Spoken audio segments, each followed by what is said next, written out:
reformas que se dieron en la Constitución en 2008, y esto trae aparejado, pues, como principal una de las primordiales características de este proceso penal, la oralidad. Es por ello que, a raíz de esta oralidad, pues, de esta característica que predomina en nuestro sistema de justicia penal, en nuestro proceso penal, pues cobran especial relevancia las audiencias. Las audiencias en el sentido de que las audiencias se convierten en el medio a través del cual podemos llevar a cabo esa oralidad que exige nuestro proceso penal acusatorio. La oralidad se convierte en esa característica principal y por lo tanto pues las audiencias van de la mano con la oralidad. Las audiencias se convierten en el medio a través del cual pues las partes en un proceso pueden en este caso ser escuchadas por un órgano jurisdiccional quien resolverá lo conducente, es decir, las audiencias se presentan no solo en el proceso penal, sino también se presentan en distintos procesos de materia civil, de materia laboral, mercantil, familiar. Y hoy en día, pues, bueno, mejor dicho, el día de hoy vamos a platicar sobre las audiencias que se presentan ya en materia penal, es decir, nos vamos a especializar en uno de esos temas, no hablar en términos generales, sino especificar que cuáles son aquellas audiencias que se llevan dentro del proceso penal. Esto es, pues, para poder abordar este tema, pues tenemos primero que saber un tema o un marco genérico de lo que implica todo nuestro procedimiento penal. De hecho, yo voy a comentar algo. Según nos dicen que audiencia significa el acto de oír un juez o tribunal a las partes para decidir los pleitos y causas. Exactamente. Pues de ahí que te comentaba, pues se convierten en ese medio, ¿para qué? Para que las partes en un proceso, en este caso en un proceso penal, pues puedan ser escuchadas por el órgano jurisdiccional. Y una vez que el órgano jurisdiccional las escuche, resuelva sobre sus pretensiones, que evidentemente las pretensiones van a ir cambiando de acuerdo a cada audiencia. No en todas las audiencias vamos a tener la misma pretensión, van a ir modificándose de acuerdo a la audiencia en la cual nos encontremos presentes en ese momento. Y en ese momento pues vamos a expresar aquella pretensión ante el órgano jurisdiccional para que él pues atienda esa pretensión. Bien, si me lo permites, Jorge, pues para entender de mejor manera el tema de las audiencias que se presentan en el procedimiento penal, pues hay que entender primero o hay que comprender de mejor manera o a grosso modo lo que implica o las etapas que conforma el procedimiento penal. Y actualmente pues tenemos un procedimiento penal que se compone de 3 grandes etapas. Una primera etapa que la denominamos se denomina etapa de investigación, una etapa intermedia, una tercera etapa que es la etapa de juicio. En cada una de estas etapas del procedimiento penal vamos a encontrar una audiencia principal, es decir, a lo largo del caminar procesal penal vamos a encontrar un sinnúmero de audiencias. Sin embargo, cada etapa del procedimiento va a tener una audiencia principal, no exclusiva, no única, pero sí la principal en cada una de esas etapas. Es así como te refiero, de acuerdo a lo que hoy establece el Código Nacional de Procedimientos Penales, específicamente en el artículo 211, podemos establecer que el procedimiento penal se compone de una etapa de investigación, como primera etapa. Y esta etapa de investigación tiene una audiencia principal. La audiencia principal es la audiencia inicial. Asimismo, en la segunda etapa, que comentaba contigo hace unos segundos, la etapa intermedia tiene como audiencia principal la audiencia intermedia.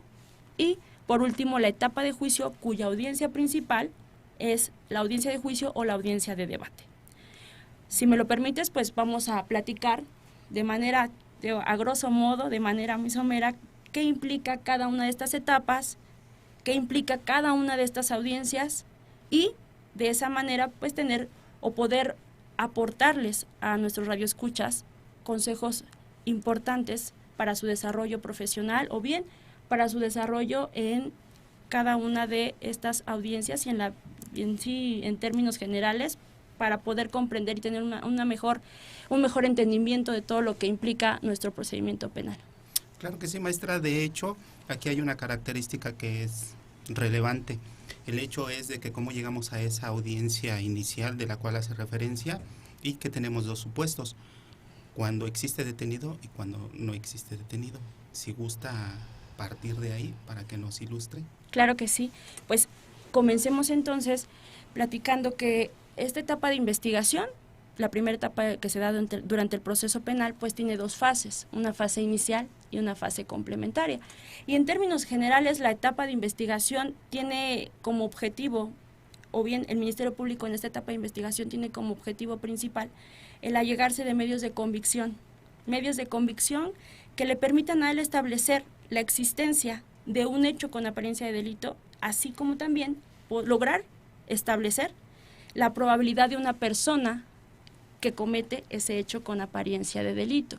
Es decir, en esta primera fase, la fase complementaria, podemos partir de la idea de que esa es una investigación, la investigación inicial que corre a cargo del Ministerio Público, es donde el Ministerio Público trata de allegarse de esos medios de convicción sin control judicial. Todavía no estamos presentes o todavía no nos vamos a encontrar con una supervisión judicial. Es hasta la fase complementaria en la cual ya vamos a tener un control judicial, pero es aquí, en ese inter de esta etapa, que se presenta esta primera audiencia del proceso. ¿Cómo surge? Bien, lo que bien nos acabas de mencionar, pues primero tuvo que haber existido un hecho delictuoso. Y a su vez, como bien lo acabas de mencionar, pues puede ser que de la comisión de este hecho delictuoso hubo una persona detenida, o puede ser que no. En el primer supuesto, si hubo una persona detenida, el agente del Ministerio Público, una vez que lo tiene a su disposición a esta persona que fue detenida con motivo de la comisión de ese hecho delictivo, pues tiene un plazo específico para allegarse de todos esos medios de convicción y lograr una presentación de esa persona ante el órgano jurisdiccional. ¿Y cuál es el plazo en este supuesto? Pues el plazo o el término que se tiene por parte de la agente del Ministerio Público es un término de 48 horas, salvo, digamos, los supuestos tratándose de delincuencia organizada, pues tú sabes que el término va a ser más extenso, que son 96 horas las que va a tener para que el Ministerio Público logre iniciar y allegarse de esos medios de convicción que forman parte de la investigación inicial. ¿Con qué razón? Bueno, pues ¿con qué motivo? Pues con la finalidad de pasar a la siguiente fase de la etapa de investigación, y es decir, lograr ponerlo a disposición del órgano jurisdiccional, en donde ya se presenta, cuando él determina que hay suficiencia probatoria, pues determina ponerlo a disposición del órgano jurisdiccional, y es donde tenemos la primera audiencia del proceso, denominada audiencia inicial, que pues se encuentra incluso regulado en nuestra legislación procesal, específicamente en el artículo 307 del Código Nacional de Procedimientos Penales. Y es aquí donde podemos encontrar el primer control, entre comillas, de la detención. Bueno, más bien es el control de la detención, pero a nivel Ministerio Público. Exactamente. Porque Jorge, se está contando con una persona que se le restringe el derecho de ambulatorio. Exactamente. En la audiencia inicial, como tal, vamos a decirlo así, se resuelven distintos actos procesales, diversos, no solo uno. Es decir, la audiencia inicial se compone de varios actos procesales, entre ellos, como tú bien lo acabas de mencionar, el control de la legalidad de la detención. Este es un tema también extenso, ¿no?, en el que podemos incluso tratarlo de manera profunda, pero vamos a detenernos aquí para poder ahondar sobre los demás actos procesales. Estaba esperando que se comprometiera, para que sobre ese tema podemos hacer otro programa. Sí. Sin embargo, vamos a decretar un corte y regresamos en un momento para continuar con la charla, maestra. Gracias. Vamos a comerciales.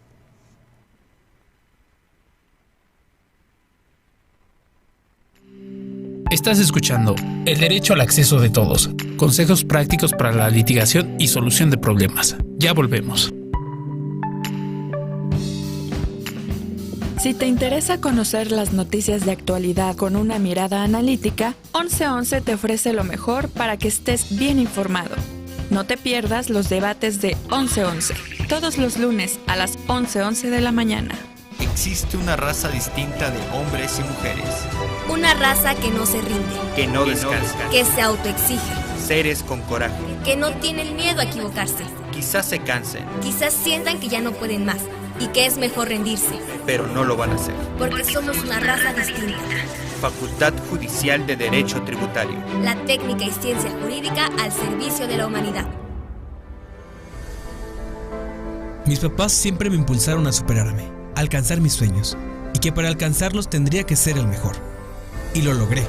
Con esfuerzo, dedicación y disciplina, cumplí mi sueño, ser abogado. Inscríbete y forma parte de la mejor escuela de Derecho de México.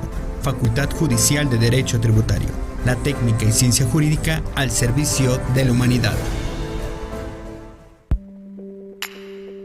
Si buscas un lugar donde se toquen temas actuales que sean analizados y comentados con buenos argumentos, no te pierdas Familia, Sociedad y Derecho. Todos los martes a las 3:30 de la tarde. Transmitiendo a 224 kilobytes por segundo, desde la Facultad Judicial de Derecho Tributario. Ubicados en la calle Revillagigedo 108, Colonia Centro, Delegación Cuauhtémoc, Ciudad de México.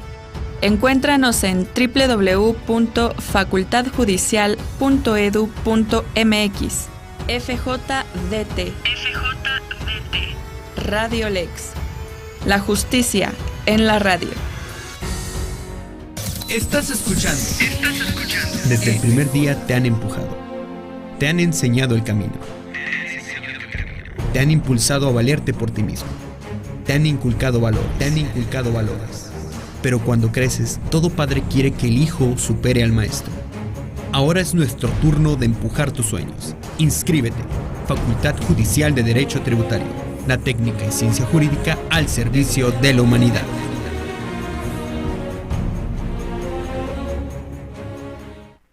¿Estás interesado en todo lo que gira en torno a las leyes? Prepárate para escuchar Viernes Jurídico. Un espacio para mantenerse al tanto de la actualidad jurídica. Todos los viernes a la 1:30 de la tarde. Estás escuchando. FJDT Radio Lex. Continuamos con el derecho al acceso de todos. Consejos prácticos para la litigación y solución de problemas. Estamos de regreso. Bueno, amigos, regresamos de unos breves cortes. Estamos tocando un tema muy interesante que es las audiencias. ¿Qué son las audiencias? ¿Para qué sirven? ¿Qué es lo que se lleva a cabo de relevancia para que podamos llegar a cumplir nuestro cometido? Y sabemos cuál es el cometido.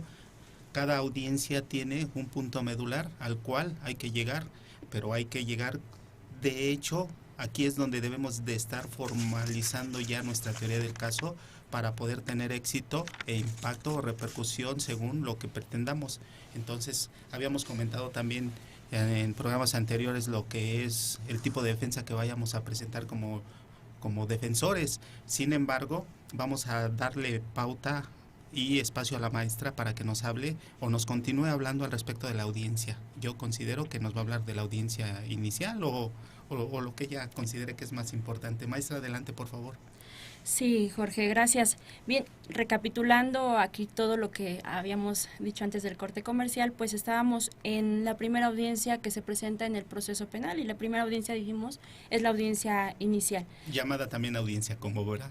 Exactamente, Okay. Nuestra audiencia inicial. En esta audiencia inicial, lo que platicábamos, la ley en el artículo 307 del Código Nacional de Procedimientos Penales la regula, y regula que a través de esta audiencia se llevarán a cabo el debate de distintos actos procesales. ¿Cuáles? Entre ellos, bueno, pues el primero que vamos a debatir, si se trata de una audiencia inicial con detenido, pues la primera circunstancia que vamos a tener como debate va a ser el control de la legalidad de la detención. Pues recordemos que el agente del Ministerio Público, previo a llegar a esta audiencia inicial, ya tuvo oportunidad en ese término de allegarse de medios de convicción. ¿Para qué? Pues para sostener ante el órgano jurisdiccional, evidentemente, que esa detención que él autorizó, que él continuó teniendo a su disposición a una persona, pues la va a justificar ante un órgano jurisdiccional, llamándose en esta etapa del proceso y en esta audiencia juez de control concretamente. El órgano jurisdiccional, pues aquí ya le vamos a denominar de esa manera, juez de control. Bien, el agente del Ministerio Público, ¿cuál va a ser su principal pretensión en este acto procesal? Bueno, pues que el juez evidentemente determine que la detención que él previamente ya verificó, el agente del Ministerio Público, se ajuste a las hipótesis legales, a las hipótesis que contempla, en primer lugar, pues la Constitución Política de los Estados Unidos Mexicanos. En segundo, pues el Código Nacional de Procedimientos Penales. Y es ahí donde, a contrario censo, la defensa va a tener como principal pretensión lograr establecerle al juez o convencer al juez que la detención que previamente se llevó a cabo de su representado, pues no se ajusta a la legalidad. Anteriormente, bueno, decían qué situaciones pueden hacer que una detención se considere ilegal, ¿no? A lo mejor no le leyeron la lectura, no tuvo, la lectura de derechos el detenido por parte de los elementos de seguridad, ¿no? O bien sufrió actos de tortura, o bien varias circunstancias que se pueden dar durante este acto procesal.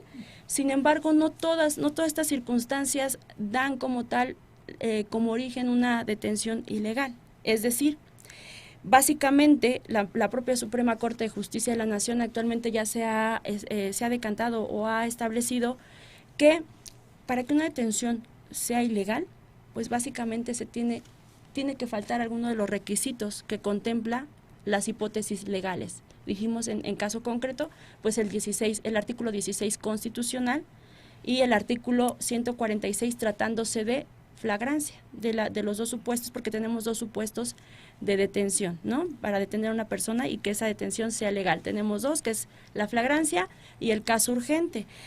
Tratándose de la hipótesis de flagrancia, pues se encuentra esta regulada en el artículo 16 constitucional, párrafo 5º, y a su vez, de manera detallada, pues lo contempla el artículo 146 en sus supuestos del Código Nacional de Procedimientos Penales, ¿no? Entonces, el Código Nacional ya desarrolla todo aquello que el 16 constitucional, párrafo 5º, establece en términos genéricos. Asimismo, respecto a lo que a la hipótesis de caso urgente, pues la encontramos ya debidamente regulada en el artículo 16 constitucional, párrafo 6º, y el artículo 150 ya en la legislación procesal. Y es aquí donde cobra relevancia el trabajo adecuado que llega a realizar el policía aprensor, puesto Claro. que va a impactar ese momento en este otro momento, cuando ya se encuentren en audiencia inicial, ¿cierto?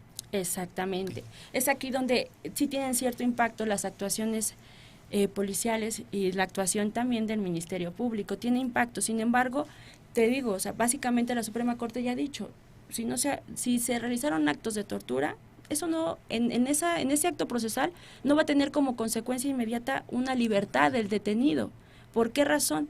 Pues porque se establece, hubo un acto de tortura, vamos a seguir por cuerda separada una investigación respecto a quiénes o para quiénes, una investigación a elementos de seguridad o bien incluso para el agente del Ministerio Público, a efecto de que si se comprueba, si se demuestra que efectivamente se cometió una conducta contraria a la ley, en este caso de tortura, pues sean sancionados por la ley penal esos operadores. Sin embargo, no te va a traer como consecuencia inmediata la libertad del detenido. Por eso hay que tener muy claro para todos aquellos que nos escuchan, cuando estemos justo debatiendo este acto procesal, este primer acto procesal que se desarrolla dentro de la audiencia inicial, tenemos que ser muy claros en nuestras pretensiones, tenemos que ser muy precisos al momento de direccionar nuestra argumentación. Es decir, agente del Ministerio Público tiene que sostener debidamente todos los elementos que requiere la ley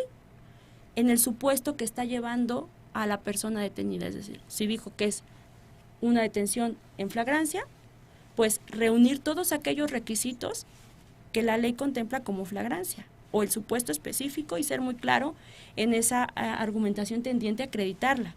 Y a contrario, pues la defensa, ¿cuál va a ser su pretensión? Tratar de buscar cuál es la deficiencia, cuál es el elemento que no se está cumpliendo para que se determine que una detención no se ajusta a la legalidad. independientemente de que no se haya dado una lectura de derechos, que haya habido un acto de tortura. ¿Por qué? Porque como ya lo acabamos de mencionar, eso va a ser por cuerda, una investigación ya por cuerdas separadas. Bueno, esto es muy importante porque nos quita la idea se le quita la idea a las personas que están pensando, o incluso a aquellos profesionistas que están pensando en diseñar una teoría del caso en dirección de que existe un supuesto de estas arbitrariedades, y que esto le va a dar origen o pie a encontrar una libertad. Y eso es importante porque, por ejemplo, lo que acaba de mencionar se va por cuerdas separadas, sin embargo, está sujeto a su mismo procedimiento de origen. Claro, y fíjate que eso es lo que a veces en el desarrollo, en este caso en la práctica que he tenido, se pierden los abogados, se pierden los defensores en estar argumentando situaciones de esa naturaleza, cuando su pretensión realmente no es en ese momento hacer o comprobar o demostrar un acto de tortura. Su pretensión debe de ser, para ese acto procesal, lo principal es buscar cuál es el supuesto específico que la gente del Ministerio Público está sosteniendo ante el juez como hipótesis de detención. ¿Para qué? Pues para ver si hay alguno de los requisitos, si alguno de esos requisitos no se está cumpliendo debidamente, y por lo tanto, ahora sí, solicitar la libertad de su representado. Por eso es de que se dice que aquí existe un control de la detención, y es un control constitucional o un control de legalidad, ¿verdad? Exactamente. Okay. Y bueno, digo, sobre este primer acto procesal podemos extendernos demasiado, solamente que lo importante aquí es quedarnos con que tenemos que fijar muy bien nuestra pretensión desde el momento en el que nos presentamos a esta primera audiencia, para que podamos ser claros ante el órgano jurisdiccional y él a su vez pueda resolver de manera más clara lo que nosotros buscamos, porque a veces si nos perdemos al momento de estar argumentando cosas que no nos van a llevar a ningún lado, pues estamos realmente perdiendo de vista el objetivo para cada uno de esos actos procesales, porque lo que te comento es que la audiencia inicial se compone de varios actos procesales, no de uno, de varios, y en esos tenemos que ser muy meticulosos para saber qué es lo que yo voy a debatir en cada uno de ellos. Y por eso es que, para continuar, pues digo, aquí ya tenemos de manera o a grandes rasgos qué es lo que vamos a debatir aquí en el control de la detención. Pues básicamente dijimos una legalidad de esa detención que se ajuste a los, pues que estas detenciones, se ajuste a los supuestos legales. Y continuando, si el juez determina que efectivamente esa detención se ajustó a la legalidad, pues va a resolver de esa manera, y es como se continúa con el acto procesal de la formulación de la imputación, que también se encuentra contemplado o forma parte de esta audiencia inicial. Pero la formulación de la imputación no es un acto procesal en el cual se tenga que debatir entre las partes. La formulación de la imputación no es otra cosa que la comunicación que tiene el agente del Ministerio Público a la persona, a la persona que ya no la vamos a llamar detenido, que ya en este caso sería imputado. ¿Por qué? Pues porque ya va a recibir o ya va a recibir por parte de la gente del Ministerio Público esa imputación, por eso le vamos a denominar ya imputado. Que sin embargo, disculpe, el Código Nacional nos refiere como imputado casi, en todo momento. Exactamente, pero es importante que las personas que nos escuchan, los operadores de este sistema, pues se vayan familiarizando con la denominación correcta. En la etapa de investigación vamos a tener a un imputado, porque recae sobre él una imputación en su contra. Ya ahí se formaliza. Exactamente. Y en la etapa intermedia recae, lo vamos a ver más adelante, pero recae en su contra una acusación, por lo tanto va a tener, se va a llamar a esta persona sujeta del proceso como acusado. Y al final, cuando del proceso, en la última etapa, sí se determina la culpabilidad, hay una sentencia en su contra y por lo tanto le vamos a llamar ya sentenciado. Ok, sin embargo, es interesante esclarecer estas cuestiones de que en este momento no vamos a debatir nada de cuestiones sustanciales, ¿verdad? Sí, claro. Sí, vamos a hacer otro breve paréntesis para ir a cortes comerciales, maestra. Regresamos en un momento. Gracias.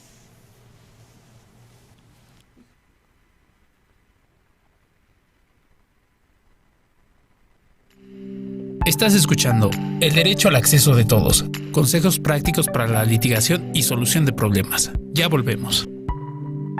El conocimiento como el aprendizaje se van actualizando día a día. Aquello que aprendiste en las aulas no es lo mismo que ves en la vida laboral. El cambio es constante y nosotros lo sabemos. No te quedes atrás y actualízate. En la Facultad Judicial de Derecho Tributario te ayudamos a estar al día con nuestros cursos totalmente especializados en Derecho y Contaduría, en los cuales aprenderás con casos reales qué debes hacer. Nuestros maestros están capacitados y respaldados con experiencia en el campo laboral actual. Búscanos en Facebook como Facultad Judicial de Derecho Tributario. Así que sé parte del cambio y no te quedes atrás. La técnica y ciencia jurídica al servicio de la humanidad. ¿Te gusta el cine y maratonear series?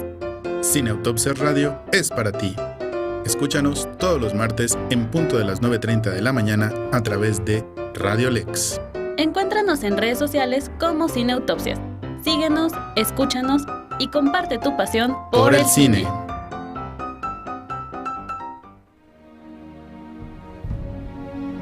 Desde el primer día te han empujado, te han enseñado el camino, te han impulsado a valerte por ti mismo, te han inculcado valores. Pero cuando creces, todo padre quiere que el hijo supere al maestro. Ahora es nuestro turno de empujar tus sueños. Inscríbete. Facultad Judicial de Derecho Tributario. La técnica y ciencia jurídica al servicio de la humanidad.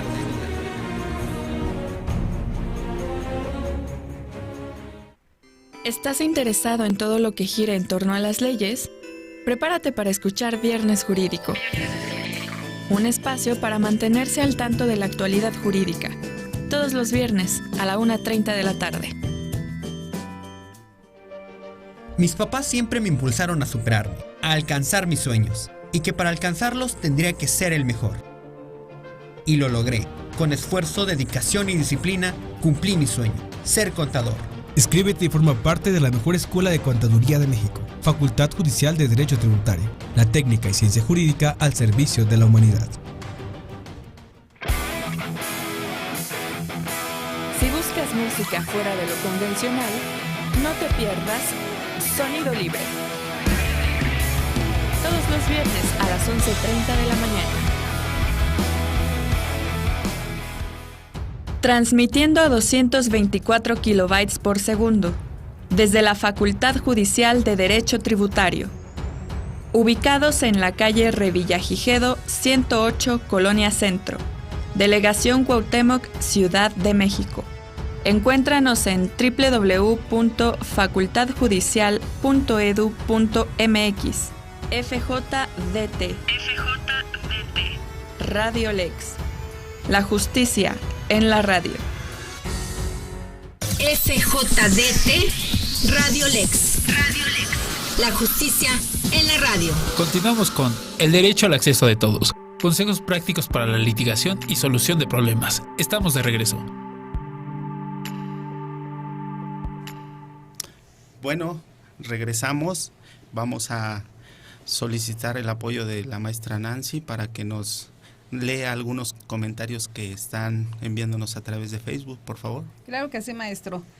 Aquí la licenciada Anabel García nos dice, excelente licenciada Jessica. También nos dice Ana Lilia Martínez, saludos maestra Jessica Ramírez, excelente programa. Saludos a todos. Julio Carriel también nos está viendo y nos está escuchando. Aplausos maestra Jessica, buen tema. Aquí también tenemos a la licenciada, licenciada Juanita H. de Bustos. Maestro Jorge, un gusto verlo con un tema tan interesante. Saludos. Saludos, Juanita. Y aprovecho pues para saludar a aquellos compañeros que me dijeron, no te puedes ir sin mandarnos un saludo, ¿verdad? Claro, Ahí sí, al juez 65, Héctor Fernando Rojas Pacheco, mis compañeras del Tribunal Superior de Justicia, ahí con adscripción en la Unidad de Gestión Judicial número 6. Un saludo. Un saludo también. Y Rodrigo Martínez también nos dice, muchas gracias por compartir sus conocimientos, maestra Jessica Ramírez. Gracias. Excelente. Gracias, saludos. Jimena, saludos, maestra Jessica Martínez. Gracias, muchos saludos. Excelente información, maestra Jessica Ramírez. Bueno, maestra, esto es muy popular y la quieren mucho, ya vimos. Bueno, muchas pues gracias. continuemos. Y nos sumamos a ese sentimiento. Sabe muchas que gracias. la apreciamos mucho, maestra. Y yo los aprecio a ustedes. Continuamos, por favor, con el tema para Claro que sí. Fíjate, y vamos a platicar el tema de las audiencias en el sistema penal acusatorio. Sin embargo, hemos tratado de abordarlo de una manera genérica o a grosso modo, y estamos ahorita en la primera audiencia del proceso. Yo creo que el tiempo no nos va a dar para agotar todas las audiencias, porque es muy extenso. Es extenso el tema, sin embargo, pues trae sus particularidades cada una de ellas. Claro, en esta audiencia de inicial, lo que decíamos, básicamente son varios actos procesales. Recapitulamos, teníamos el control de la detención, tenemos una formulación de imputación como segundo acto procesal. En ese segundo acto procesal, pues lo que te comento, no debemos debatir nada en este acto procesal, nada. Fíjate que a lo largo de las audiencias que yo he tenido oportunidad de presenciar, de estar ahí, de ver, hay abogados que quieren en este acto procesal comenzar a debatir, es decir, pierden de vista que este solamente es un acto de comunicación, nada más. Es decir, es la comunicación que existe entre la agente del Ministerio Público con el imputado para hacerle de su conocimiento la investigación que está siguiendo en su contra. ¿Por qué hechos con apariencia de delito? O si es solamente uno o varios, ¿verdad? Decirle ahí de una forma muy sencilla, de una forma muy clara, cuál es el hecho por el cual se le está investigando y que él principalmente lo entienda. ¿Por qué?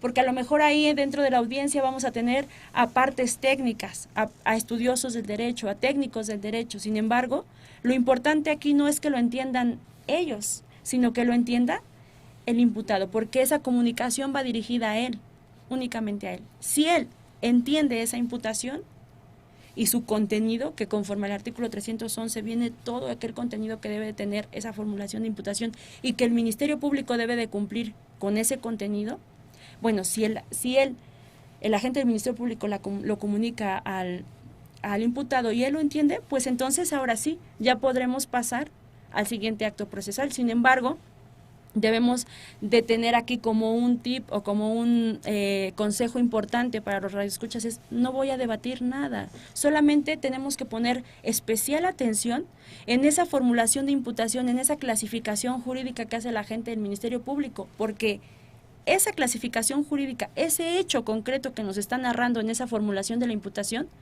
será la que guíe todo el proceso penal. Es decir, no va a poder ser modificada. Por lo tanto, si el agente del Ministerio Público en esa formulación de la imputación no dijo que se actualizaban ciertas circunstancias agravantes o que el delito era, no sé, quizá a lo mejor estamos hablando de un robo, ¿no? Y en este caso el agente del Ministerio Público sostiene la imputación que es un robo y posteriormente en otro acto procesal quiere decirnos que ya es un robo agravado, ¿no? O que se actualizan distintas circunstancias agravantes, pues ya no es válido. Es aquí donde el agente del Ministerio Público tiene que ser muy preciso en el hecho y muy preciso en la clasificación jurídica. Y por su parte, pues la defensa tiene que tener especial atención y verificar cuál es el hecho concreto y cuál es la clasificación jurídica para que después el agente del Ministerio Público no quiera ahí como que, digamos, componer en actos procesales posteriores eso que ya no dijo en un primer momento. Entonces, la defensa, lejos de debatir ahí en ese acto procesal, lo que tiene que hacer es poner especial atención para comenzar a perfeccionar su estrategia de defensa o bien, como todos conocemos, pues su teoría del caso. Comenzar a ver que eso que el agente del Ministerio Público está informando es sobre lo cual él va a empezar a ejercer toda aquella teoría del caso, va a empezar a componer, va a empezar a perfeccionar esa teoría del caso que ya ya tiene preparada. Lo ideal es que ya la tenga preparada desde el momento en el que tuvo conocimiento de los hechos, no al momento de estar ahí ya en la audiencia, no, una teoría del caso se prepara desde el momento mismo en el que tú tienes conocimiento de los hechos. Desde ahí se comienza la preparación. Entonces, esa formulación de imputación, una comunicación básicamente entre el Ministerio Público y el imputado, cuando no hay ninguna situación a debatir, ¿no? Más que otra cosa, la defensa puede ahí solicitar alguna precisión, o no le quedó claro, o no alcanzó a escuchar tal situación, nada más. Pero no otras. Bueno, aquí alcanzo a ver un consejo muy importante para aquellos abogados que empiezan a litigar en este sistema o a participar en audiencias. Entonces, que pongan un énfasis o atención principal en estas cuestiones y no evidencien el desconocimiento argumentando cuestiones que en el momento no se ajustan a esa necesidad. Exactamente, porque le digo, ahí más lejos de otra cosa nos vamos a evidenciar, ¿no? En nuestro desconocimiento del sistema. Entonces, tomen nota, formulación de imputación no es un acto procesal para debatir. Ok, gracias, maestra. Bien, cuando ya se realiza la formulación de la imputación, podemos pasar al siguiente acto procesal, que ya sería en este supuesto, pues la oportunidad que tiene el imputado de rendir una declaración. Es decir, si la mecánica en el proceso es, primero se escucha a la agente del Ministerio Público a través de esa formulación de imputación y en el siguiente acto procesal ya tengo la oportunidad o tiene la oportunidad el órgano jurisdiccional de escuchar la versión de los hechos del imputado. O puede reservarse. O bien, exacto, tiene la oportunidad y esa oportunidad básicamente él va a tener, lo tiene como un derecho, ¿no? El derecho a rendir una declaración o a reservarse. ¿Por qué a reservarse? Pues aquí él tiene la oportunidad de que en una posterior etapa del proceso pueda rendir una declaración. ¿Cuál sería esta etapa? Bueno, pues quizás si decide llegar a una etapa de juicio, pues ahí sí podría ya ejercer ese derecho y lo que se reservó en un principio, pues ya puede saber cuál es su estrategia de la defensa, qué le conviene más y ya rendir alguna declaración. Bien, como lo decimos, la ley es clara y nos dice, pues tienes dos opciones, o declaras o no declaras, en el entendido de que pues también tu declaración, si tú decides declarar, pues sí va a poder ser utilizado por el órgano jurisdiccional, va a ser valorado por el juez de control para resolver tu situación jurídica. Puede ser que la perjudique o bien te pueda ayudar, ¿verdad? Te pueda beneficiar. Pero eso ya lejos, yo lo que comento mucho, este derecho como tal, si bien es un derecho del imputado, básicamente depende mucho de la estrategia de defensa que tenga, o sea, de la estrategia que su defensa tenga. Es decir, él es el que decide sí o no y de qué manera lo va a ejercer como derecho, el derecho de declarar por parte del imputado. Sin embargo, nos damos cuenta que el imputado rara vez tiene conciencia de esa facultad o de elegir adecuadamente, puesto que a veces no se da la comunicación necesaria entre el imputado y su defensa, puesto que el defensor a veces cree que él toma decisiones sin que sea esto justificado, puesto que debe de dar cuentas e informar para que el imputado tenga conciencia de su situación jurídica. ¿Es así? Exactamente. Fíjate que no sé por qué, o a lo mejor digo, normalmente nuestros defensores o los defensores públicos, pues sí, prácticamente este sistema ya nos está rebasando y terminan una audiencia corriendo, apenas llegan a la siguiente y esos 5 minutos tarde y perdón, ¿y qué pasó ahí? Pues ya no tuvo oportunidad de entablar una comunicación adecuada, una comunicación en la cual pues resuelva las inquietudes de su representado y de esa manera logre determinar en conjunto la decisión o determinar esa decisión, si declaro, no, cuáles son las ventajas o la desventaja de no hacerlo, de hacerlo, pero no, te digo, el sistema nos ha ya rebasado y llegan prácticamente 5 minutos antes, 2 minutos antes o incluso al momento y imponiéndose. Claro, al momento y van todos sobre la marcha. Entonces, lo importante aquí sí es que la defensa, todos aquellos que ejerzan esos actos de defensa, que estén ahí, en representación del imputado, pues sí, con tiempo puedan establecer qué es lo más conveniente para los intereses de su representado, no los intereses de ellos, ¿no? Ya no vean, sino los intereses de su representado y puedan ejercer los imputados debidamente ese derecho que la propia Constitución les regala. Y una decisión en base a un conocimiento, ¿verdad? Claro. Bueno, vamos a hacer otro corte, maestra. Regresamos con esta muy amena plática que nos está ilustrando. Vamos a cortar. Gracias.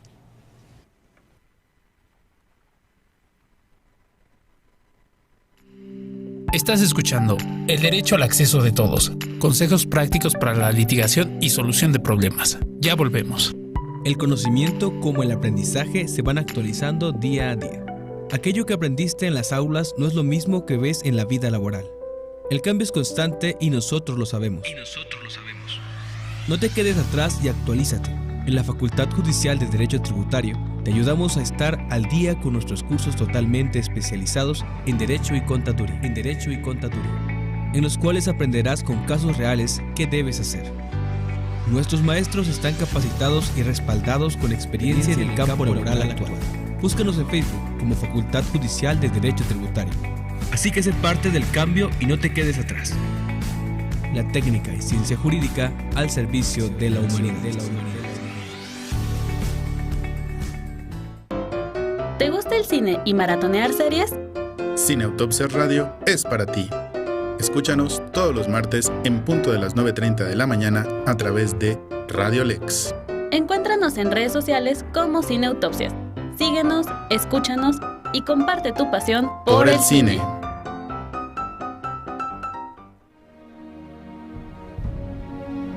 Desde el primer día te han empujado, te han enseñado el camino, te han impulsado a valerte por ti mismo, te han inculcado valores. Pero cuando creces, todo padre quiere que el hijo supere al maestro. Ahora es nuestro turno de empujar tus sueños. Inscríbete. Facultad Judicial de Derecho Tributario. La técnica y ciencia jurídica al servicio de la humanidad.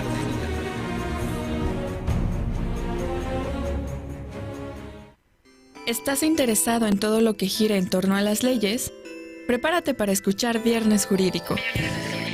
Un espacio para mantenerse al tanto de la actualidad jurídica. Todos los viernes a la 1:30 de la tarde. Mis papás siempre me impulsaron a superarme, a alcanzar mis sueños, y que para alcanzarlos tendría que ser el mejor. Y lo logré. Con esfuerzo, dedicación y disciplina, cumplí mi sueño, ser contador. Inscríbete y forma parte de la mejor escuela de contaduría de México. Facultad Judicial de Derecho Tributario. La técnica y ciencia jurídica al servicio de la humanidad. Si buscas música fuera de lo convencional, no te pierdas Sonido Libre. Todos los viernes a las 11:30 de la mañana. Transmitiendo a 224 kilobytes por segundo, desde la Facultad Judicial de Derecho Tributario. Ubicados en la calle Revillagigedo 108, Colonia Centro, Delegación Cuauhtémoc, Ciudad de México. Encuéntranos en www.facultadjudicial.edu.mx. FJDT. Radio Lex. La justicia en la radio. FJDT Radio Lex. La justicia en la radio. Continuamos con El Derecho al Acceso de Todos. Consejos prácticos para la litigación y solución de problemas. Estamos de regreso. Bueno, ya estamos de regreso y aquí estamos platicando con la maestra temas muy interesantes que me quedo picado. Sin embargo, vamos a pedirle a la maestra Nancy que nos haga el favor de leer algunos de los mensajes. Claro que sí. Bueno, aquí nos dice Luis Edgar Guzmán González, una información clara y precisa. Muy interesante el tema, maestra Jessica Ramírez. Saludos. Gracias, muchas Ana gracias. Lilia Martínez, saludos, maestra Jessica Ramírez. Saludos, Ana Lilia. Tengo una pregunta, bueno, nos dicen aquí, Daf Torres. ¿Y si en juicio se acredita un agravante, se puede cambiar la clasificación jurídica? Bueno, mi querido amigo, vamos a tratar de hacer o diseñar un programa para dar contestación a tu respuesta, ya que estamos sobre el tiempo y me gustaría aprovechar a la maestra para que nos siga hablando más al respecto, pero sin lugar a duda vamos a tener en cuenta tu Claro, pregunta. es una pregunta muy interesante. Sí, hombre, es que incluso hay muchos criterios encontrados sobre hasta qué punto yo puedo, o como órgano jurisdiccional, reclasificar, o bien en qué momento puedo cambiar la clasificación jurídica que la gente del Ministerio Público estableció, la puedo agravar, no. Es un tema muy interesante y depende mucho ya para saber. Bueno, tenemos que partir de la audiencia de juicio, que ya es la última de las audiencias, que yo pensé que iba a tener oportunidad de platicar el día de hoy, pero veo que el tiempo, la verdad, nos ha pues... Se nos echa encima. Sin embargo, yo he tratado de no quitarle tiempo, maestra.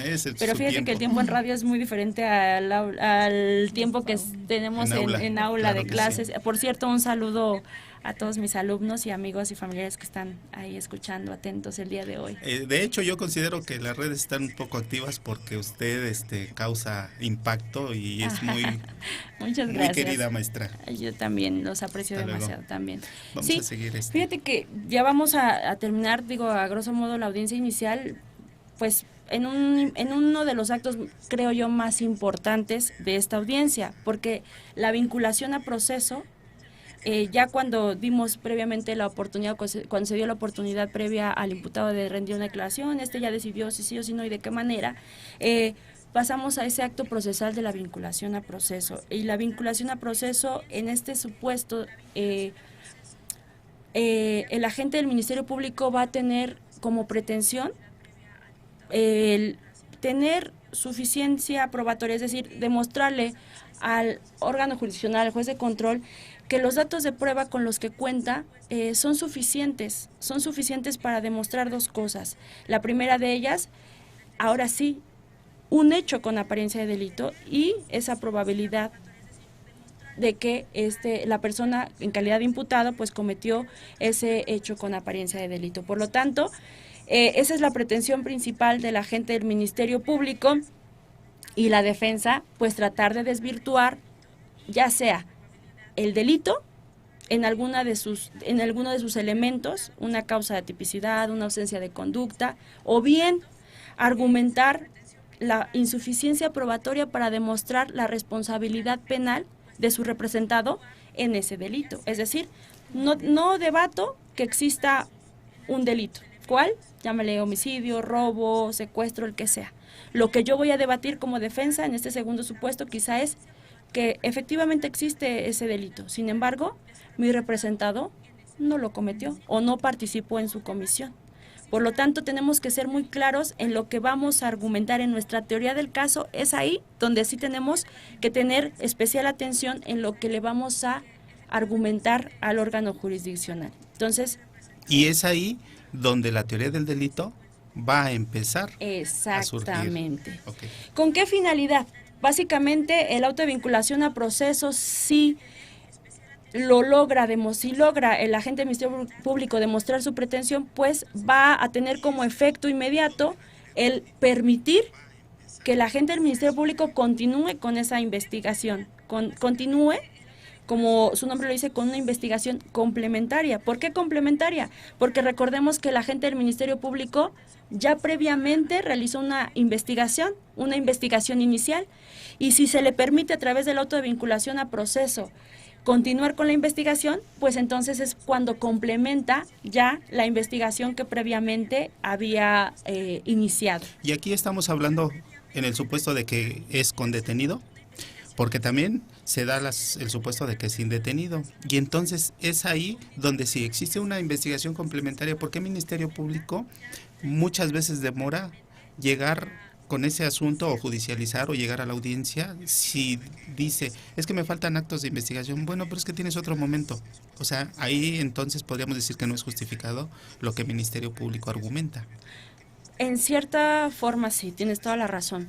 Sin embargo, tan solo si tienes ya una investigación inicial, es una investigación sin detenido, pues sí tienes que allegarte de suficiencia probatoria, bajo un estándar mínimo, porque estamos hablando de una etapa de investigación. Sin embargo, sí tienes que tener suficiencia probatoria para poder convencer al juez de que te libre, en este caso, una orden de aprehensión, o si tú quieres conducirlo al proceso de esa manera, ¿no? O bien, si llega y tienes esa oportunidad de formular la imputación ahí porque llegó por propia voluntad y está ahí presente en esa audiencia inicial, pues también tienes que convencerlo de que tienes suficiencia probatoria para continuar con el proceso. Entonces, el auto de vinculación a proceso básicamente es eso, que logremos como si somos agentes del Ministerio Público, convencer al juez de control de que la investigación debe continuar, de que de que se le va a dar oportunidad a la gente del Ministerio Público de seguir pues con esos actos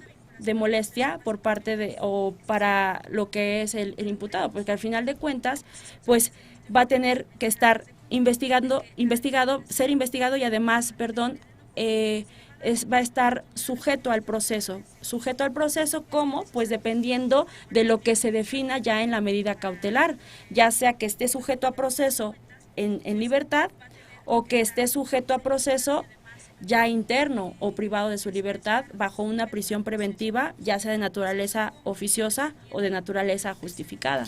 Maestra, el tiempo se nos viene encima.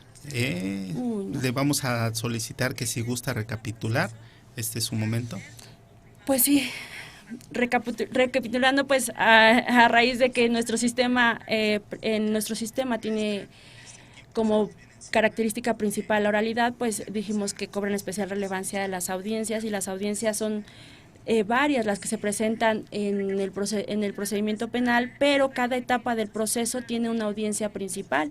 Estábamos platicando sobre la etapa de investigación y que dentro de la etapa de investigación vamos a tener como audiencia principal la audiencia inicial y todo aquello que conlleva en esta audiencia inicial, donde dijimos o hemos platicado que las pretensiones van a ir cambiando dependiendo del debate que se dé en cada acto procesal. Es decir, un consejo importante para aquellos que nos escuchan es tener identificado el acto procesal que se está desarrollando para que podamos ser claros en la pretensión que tenemos y de esa manera podamos ser claros en nuestras argumentaciones y podamos de esa manera obtener una resolución favorable del órgano jurisdiccional hacia la pretensión que buscamos y saber que nuestras pretensiones, al ir cambiando, tenemos que ir preparados para cualquier escenario. Tenemos que responder a las necesidades de este nuevo sistema y las necesidades son muchas.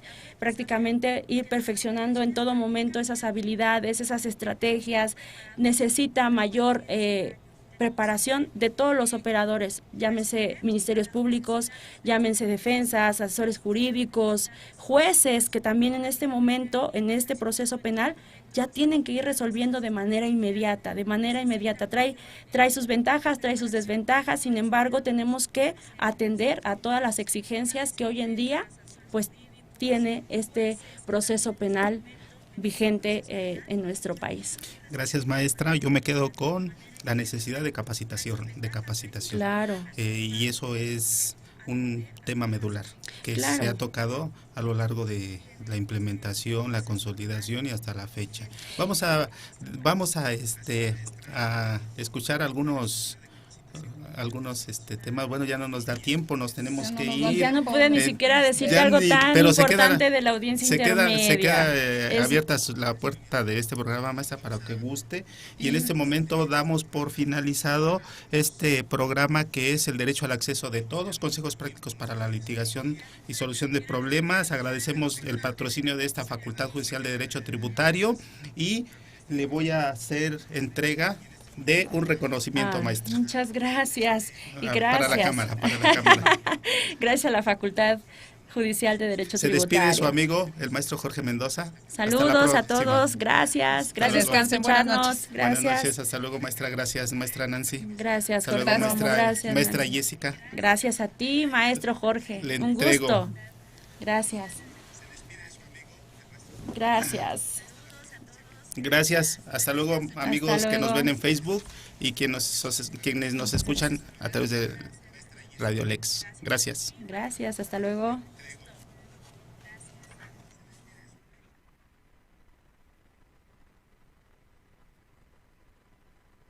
Aquí concluye el derecho al acceso de todos. Consejos prácticos para la litigación y solución de problemas. Hasta pronto.